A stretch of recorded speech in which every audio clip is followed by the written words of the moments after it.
Welcome, everyone. This is Larry Sampson. We're back with Lunch with Larry after our 2-week hiatus for the 4th of July. So appreciate everyone coming back to the session.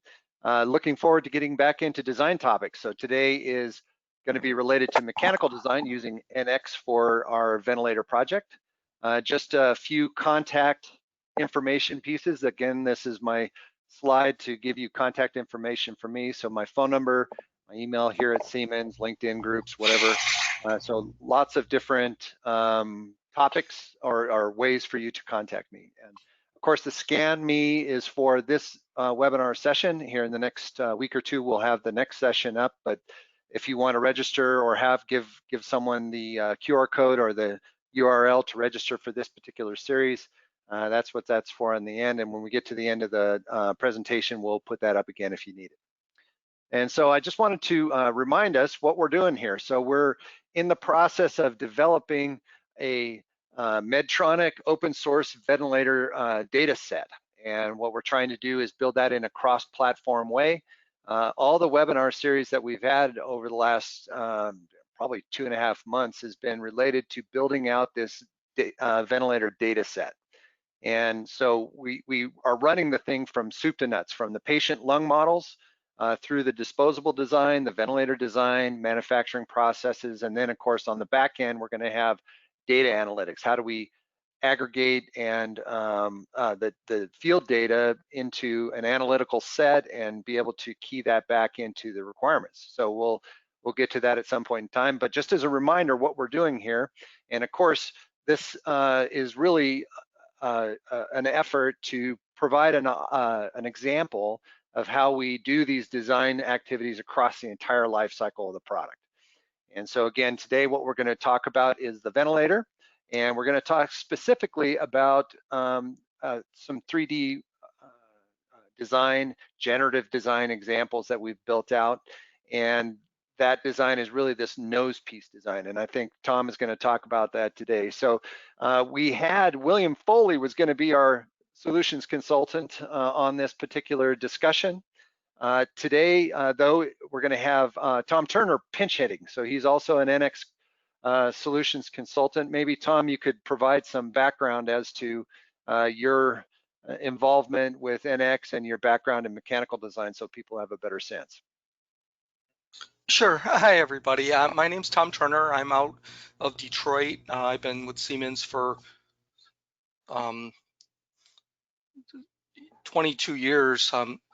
Can you hear me out there, Larry? Sure can. Yeah, keep going. Okay. So should I hit share my screen? Yep. Okay. All right. Just learning how all this works. So I've been with Siemens for 22 years. I've been on our product since it was Unigraphics version 6 back in 1989. And before that, I was on the board. So my role is I'm a designer. And basically, I'm in our pre-sales group, and I help customers and people with our software. So that's who I am.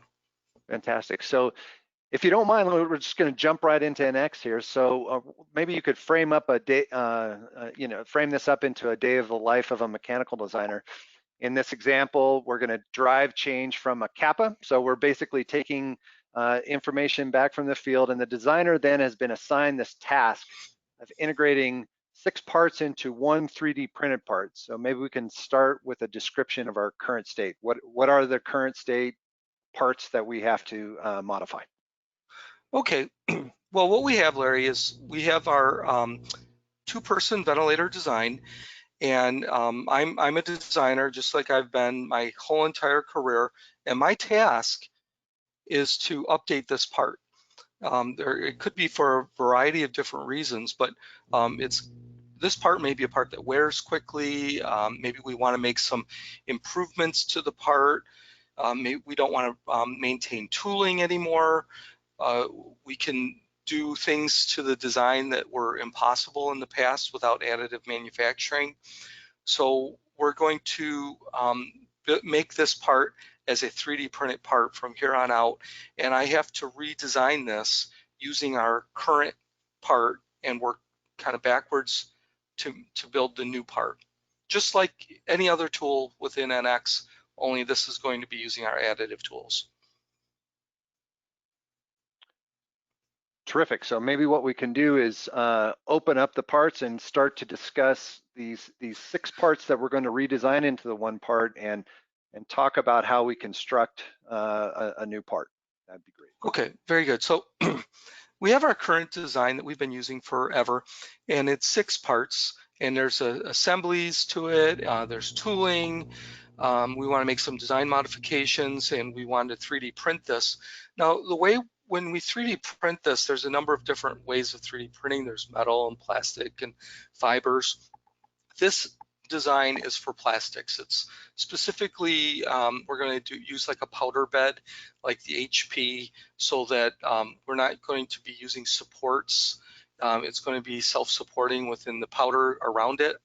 So that'll give us the freedom to build like corridors and things that would be much more difficult if we had to use supports. So this is the current design. If I hide that and I show you what the new design is going to look like, this is the new design. Now notice a couple things. It still has the key features. It still has the key faces that are important. But behind the scenes, if you peel it back, it's additive manufacturing the way it's built. Tubes and channels don't have to run straight anymore. They can have curves in them because it's going to be 3D printed. So if I actually go into this part file, just as if I was building it any other way, I have the finished part, but I'm going to roll it back. And what we're going to do is we're going to look at the model. If I go all the way back to the main part, this is what the kind of some of the original data that was wave linked into this part. So I'm using the associativity of the mating parts and the parts around it to drive this new design. And if I kind of roll through my features a little bit, you'll see how the designer would think. I'm getting all my building blocks. It's so this is the actual outer skin that is so important that we match this skin perfectly, but we want the characteristics beneath it to change. So these are all associative parts that I'm using to build my design. So I'm just kind of gathering the information together. And then once I have that, then I could start thinking about how I want to generate this design. And some of the really important things within NX is we have things like synchronous modeling. So this is a very powerful feature, and I find it extremely useful within additive, because as a designer, now I can come in and I can start saying, you know, I'm going to delete things out that I don't need, yet it's still associative to the original. And maybe you get things from your customers and you'll have to use some synchronous to make modifications and improvements to actually get the building blocks. So now I'm kind of building my part as to what I need. So unlike traditional design, where a human being would think like, I'm going to sketch and I'm going to extrude and I'm going to do all these things like you would think, in additive, you're going to think, it's going to think more like nature. You're going to put a seed in the ground and now it's going to grow this part and it's going to look different. And what you're going to do is you're going to put in the characteristics to drive the design. And that could be things like mass, which we're going to talk about. That could be things like force. That could be things like material. But it's very important that you come up with the key characteristics, like where it's going to be mated to, the channels that air is going to go through. And then once you have all that, and I'm coming down to the last feature, so now I have the characteristics to build this design. So the green here, that's the airflow that I care about. The pinkish, magenta, whatever it is, that is my design space. It must stay within this space. It cannot go outside of this space. And then this one feature that's very important, that is the mating face. So flanges and mating objects, we have a feature for that so that it will match perfectly to that, but yet still stay within additive. So now that I have all that information, I can actually run my design. But let's talk about some reasons as to why we're doing this. One, we're no longer going to have tooling. Two, I was able to bend some of these airflow design channels, which may be very difficult with traditional CAD or traditional manufacturing. But with additive, we can do things that were not really possible in the past. So now that I have this design, I can go into our Topology Optimization tool. And it's kind of like cooking. It's like baking a cake. I'm going to put in my inputs. So starting from left to right, I'm going to manage my bodies. And it wants to know your design space, which I talked about. That's my design space. That's the space I must stay within.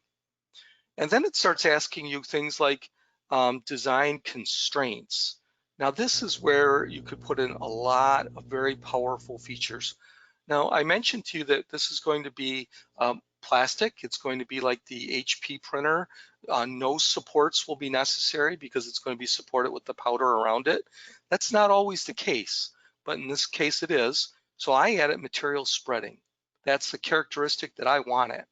And that way I can really reduce the mass, but yet keep the design that I want. But material spreading, it could be like, I could make it all the way to the right, and it could be like corridors in a cave. Or I could go all the way to the left, and it'll be like spreading peanut butter on bread. So you could kind of control that.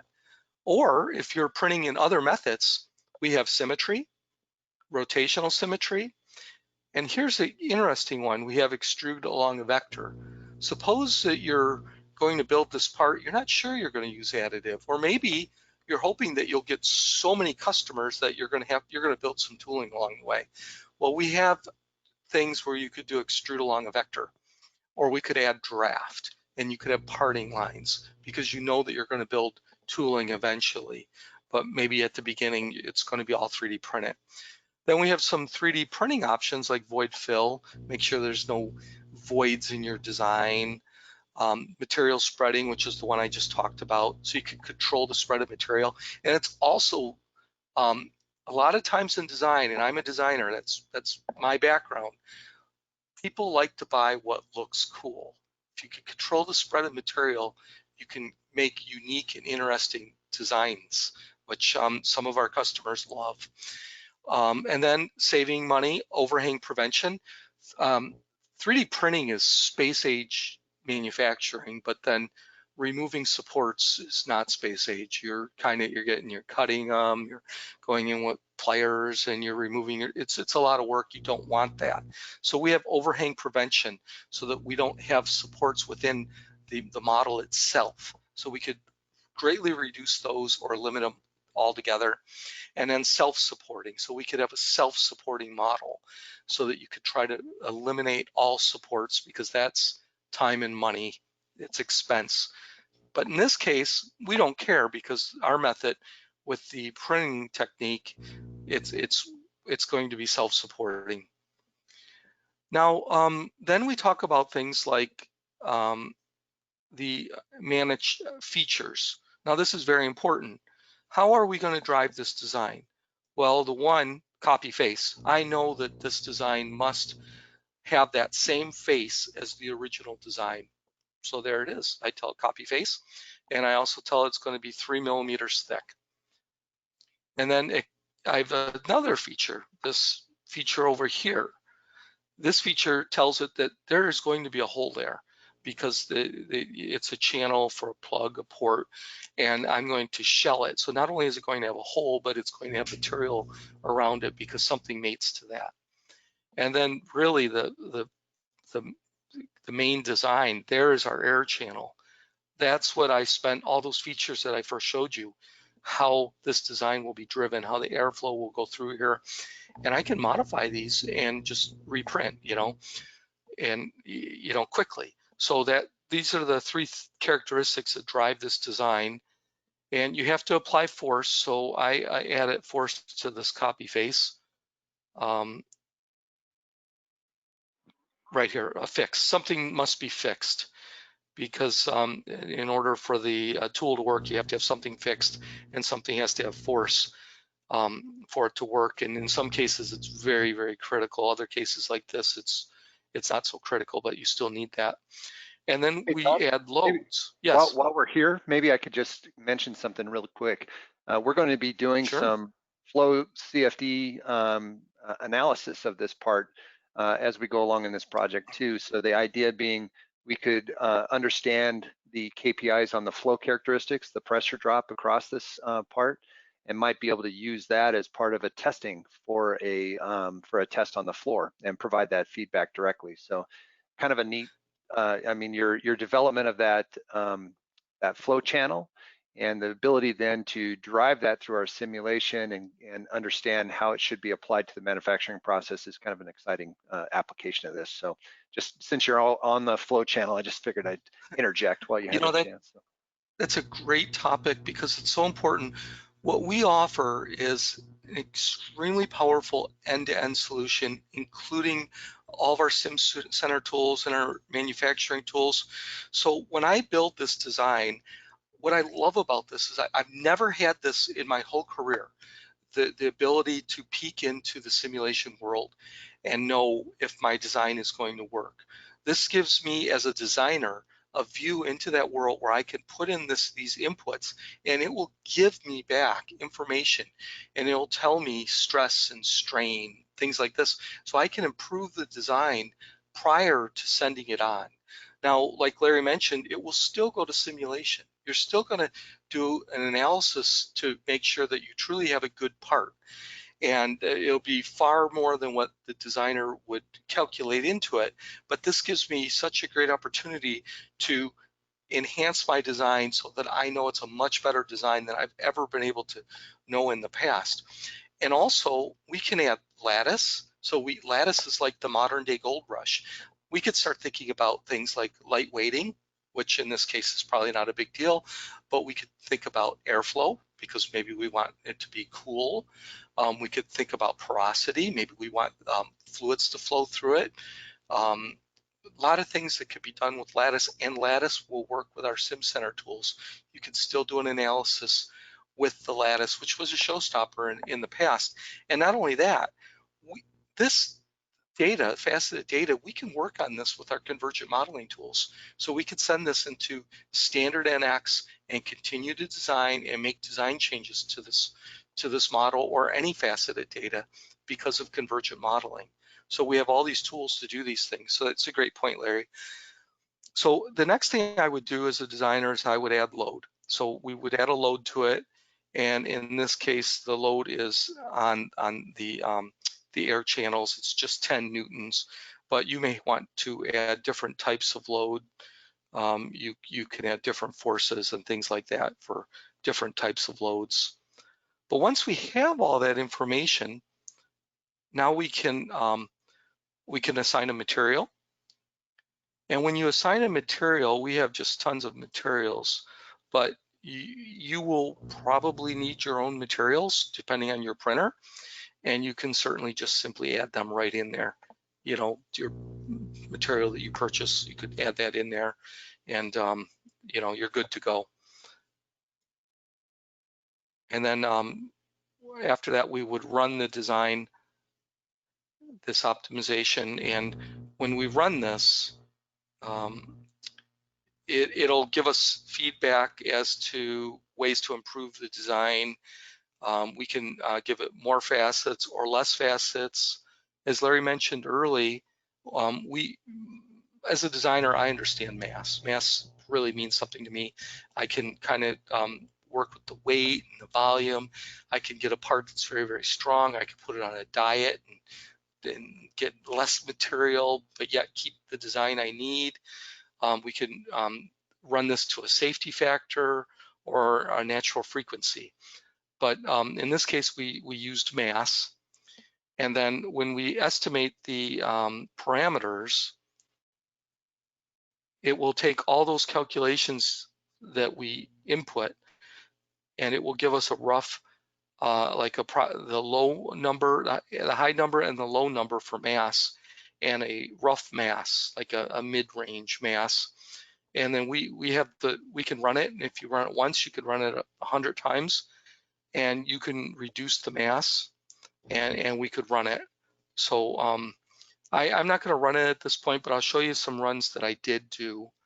And if Larry, if you need me to talk about other things, let me know. But then the next thing I'm going to do is I'm just simply going to hide everything, and I'm going to show you the runs we did. Now, as a designer, I will run this over and over and over, different calculations, get different results, and then I could go to my design review, and I could chat with my peers and my engineers, and we could say, what about this design?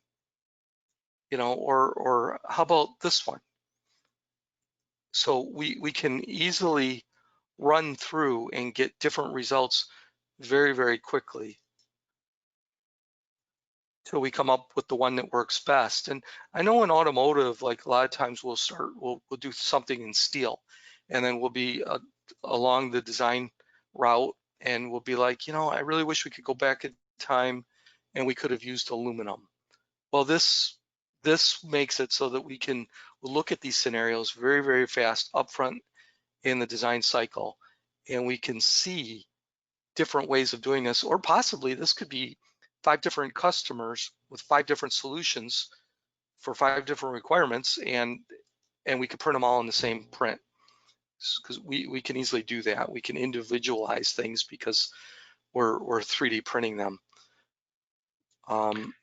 One of the things we want to show at MXD, so MXD is our demonstration manufacturing environment in Chicago, is not only doing this 3D printing, but making a design change on the fly, printing the part and bringing it back to the assembly line live. So it's kind of an exciting capability here. So not only could we make these design changes, but we could impact production almost real time as we make those changes and update the part on the bill of process. So kind of exciting. Yeah, you absolutely can. I did a conference last year. I designed golf clubs on Monday. I had a review on Tuesday. They had me make changes. By Tuesday night, I had the changes done. I mailed it I sent the file to the 3D print shop, and by Friday, I had it at my door. And I got on the airplane with my clubs, and I went to my conference, and we played putt-putt. You can make changes very, very quickly with this. And you can fill a batch of 100 of these, maybe more than 100, and print them, and the next morning you'll have them. Maybe you could talk So through optimization of building this part too. I think we have some tools related to that. I don't know if you're prepared to talk about that, but the optimization, so that would have been the upfront things. So if I meant of the when I printing itself. oh, the printing itself. Okay, very good. Yep, we can sure do that.